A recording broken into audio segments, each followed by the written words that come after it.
자, 반갑습니다. 배종찬 교수의 맛있는 돈 이야기의 배종찬입니다. 자, 여러분 반갑습니다.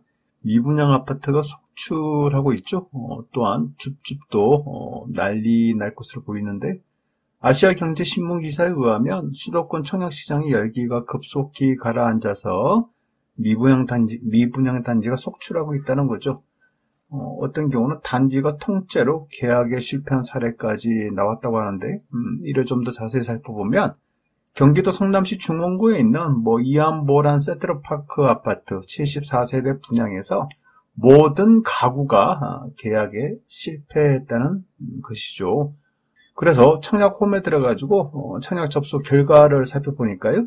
주택형 35.94A형 같은 경우에는 공급 세대수가 2세대인데 1순위에 4건이 접수가 돼서 경쟁률은 2대0이었지만은 실제적으로 1순위자들이 계약한 적이 한 건도 없다는 거예요. 그래서 1순위에서 미달이 되니까 자연스럽게 2순위까지 왔는데 2순위 모집에서도 한 세대도 계약이 이루어지지 않았다는 거죠. 그래서 전 세대 통째 미분양이라는 건데요. 그래요. 1순위, 2순위가 안 되는 돈 있는 사람들은 그냥 줍줍 이제 신청을 했다는 거죠. 그런데 74세대 분양인데 줍줍 신청자가 27명밖에 안 된다는 얘기입니다. 그래서 나머지는 다 미분양이 됐다는 거죠. 이처럼 수도권 일대에서 미분양이 속출하고 있는데요. 인천의 더 퍼스트시티 송도 같은 경우는 144가구 분양에 129가구가 미분양이 났다고 하니 어떻게 보면 이제 심각한 수준이다라고 말씀드릴 수 있겠죠. 이처럼 미분양 아파트가 증가되는 원인을 살펴보면 전통적으로 그래요. 전통적으로 우리가 부동산 투자학에서 미분양 아파트의 원인은 첫 번째는 고분양가다. 그렇죠? 분양 가격이 비싼 만큼 미분양의 발생 확률이 높다. 그리고 입지가 안 좋다. 그래요. 교통이나 학군, 환경이 안 좋은 경우, 즉 입지가 안 좋아서 미분양 발생 확률이 높아진다는 거죠. 그리고 또 하나, 미래의 부동산 경기가 안 좋을 것이다. 그래요. 앞으로 부동산 경기가 좋지 않을 거야 라고 한다면 이제 사람들이 분양을 안 받는다는 거죠. 사람들이 분양을 안 받으니까 당연히 미분양이 발생된다. 아무튼 이런 맥락으로서 전통적 부동산 투자학에 있어서는 이러한 원인으로 인해서 미분양이 발생된다라고 판단을 하는 거죠. 그렇다면 현재 미분양의 원인을 놓고 본다면 그렇죠. 고분양가 맞아요. 부동산 투자학에서도 고분양가기 때문에 미분양 발생하듯이 지금도 아파트 평당 분양 가격이 얼마나 올랐습니까?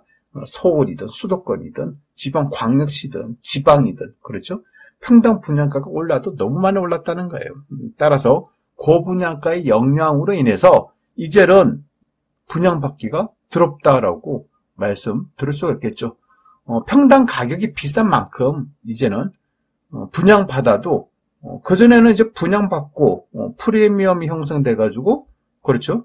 그 아파트 한 채 분양을 받고 하면 프리미엄이 적게는 몇천만 원, 많게는 수억 되는 그런 프리미엄이 있었지 않습니까? 따라서 사람들이 분양을 막 받았다는 거죠. 지금은 줍줍도 제대로 이루어지지 않고 있다. 왜냐하면 고분양가 때문에. 두 번째로 본다면 금리 인상이죠. 그래요. 금리 인상의 여파로 부동산 시장이 전반적으로 전부 다 대부분이 안 좋다라고 말씀드릴 수 있을 것 같고요. 그리고 이제 대출 규제. 맞아요.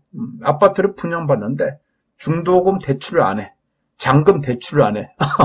그러니까 현금만 있어야 된다는 거죠. 그러다 보니까 지금 시대에 현금을 가지고 비싼 아파트를 분양받기가 굉장히 힘들다라고 말씀을 드릴 수 있겠죠.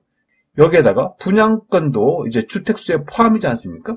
따라서 짓지도 아니한 앞으로 아파트가 지어질 요거까지도 주택으로 간주하다 보니까 이제 다주택자가 된다는 거예요.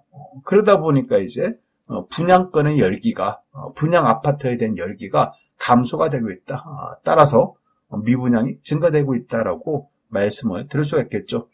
또한 이제 미래 부동산 가격 이제 내년도 또 내후년도 그리고 분양하는 아파트니까 앞으로 입주하는 시점, 앞으로 2년 뒤, 3년 뒤, 4년 뒤 입주하는 시점에 아파트 가격이 어떻게 될까? 그래요. 이제는 아파트 입주하는 시점 되면 혹시라도 집값이 하락할까봐 이런 두려움이 앞서는 그런 시기가 이제 도래되었다라고 말씀드릴 수 있겠죠. 따라서 현재 미분양이 서서히 증가되고 있다라고 말씀드릴 수가 있다는 겁니다. 현재 서울 수도권 같은 경우에는요, 6월달 수도권 미분양이 한 달 만에 25%나 증가됐고요. 서울 준공후 미분양은 5.8배나 증가하고 있다는 겁니다. 또한 면적별, 즉 아파트 크기별로 해가지고 미분양 현황을 한번 살펴보면 40제곱미터 이하 소형주택, 40제곱미터니까 거의 뭐 원룸, 투룸형 아닙니까? 어떻게 보면 도시형 생활주택이다라고 말씀드릴 수가 있겠죠. 원룸, 투룸 같은 경우에가 미분양이 2,322호고요. 40에서 60제곱미터, 그러니까 10평대에서 23평대 아파트, 그렇죠? 그래서 10평에서 23평 아파트가, 미분양 아파트가 3,991호가 된다는 얘기고요. 또한 60제곱미터에서 85제곱미터이니까 23평에서 32평 사이, 이런 아파트의 미분양이 무려 19,573호, 그래요. 우리가 흔히 말하는 미분양 아파트, 뭐 도시형 생활주택 이야기하겠지, 뭐 원룸형 아파트, 그런 것들이 많이 미분양이 되겠지라고 생각을 하시는데, 실제적으로 보면 20평대에서 32평 사이 이런 중형주택의 미분양이 가장 많다는 사실, 19,573호니까 이러한 평수대가 가장 미분양이 많이 이루어지고 있다는 거 아닙니까? 이러한 얘기는 미분양의 평수가 이제 커지고 있다.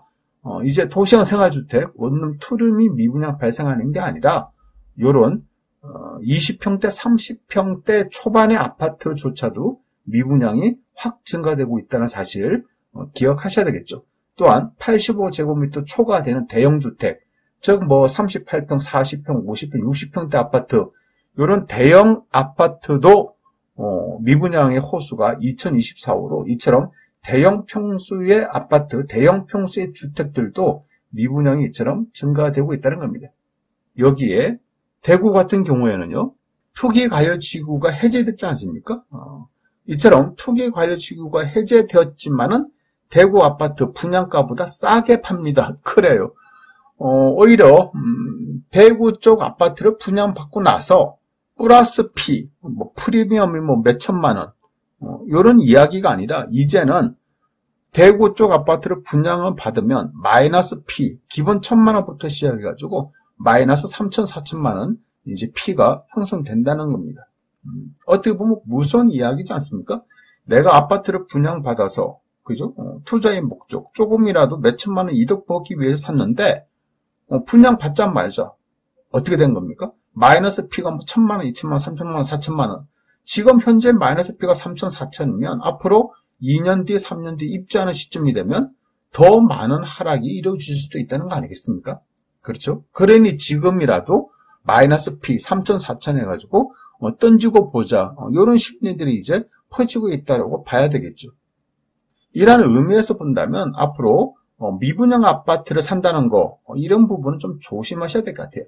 이상까지 배동찬 교수의 맛있는 도움 이야기였습니다. 감사합니다.